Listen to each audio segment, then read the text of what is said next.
आपल्या परिसरातील राजकीय, क्राईम व सामाजिक अपडेट जाणून घेण्यासाठी पाहत रहा स्टार वन न्यूज वर्तमान।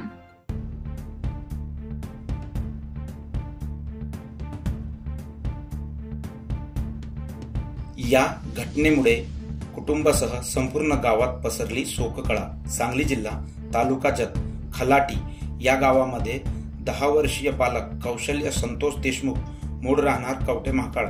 अधिक माहिती अशी की 4 दिवसापूर्वी कौशल्य आपल्या मामांच्या गावी अर्थात खलाटी येथे आला असताना मामांच्या घराजवळील शेडमध्ये साडीचा झोपाळा बांधला असता कौशल्य हा पाळण्यात खेळण्यासाठी गेला आणि अचानक तिथेच त्याचा घात झाला।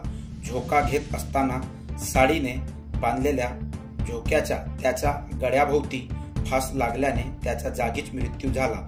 या घटनेची माहिती मिळताच जत पोलीस स्टेशनचे अधिकारी घटनास्थळी पोहोचून या दुर्दैवी घडलेल्या घटनेचा पंचनामा करून मृतदेहाला रुग्णालयात पाठविण्यात आले। त्यानंतर तेथील रीतसर कार्यवाही करून मृतदेह नातेवाईकांच्या ताब्यात देण्यात आले।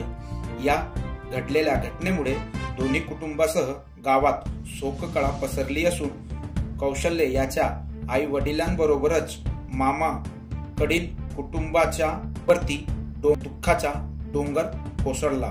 स्टार वन न्यूज वर्तमान प्रतिनिधी कीर्ती नाईक नवले। अशा बातम्या पाहण्यासाठी आमच्या चॅनेलला लाईक, शेअर, सबस्क्राईब करा।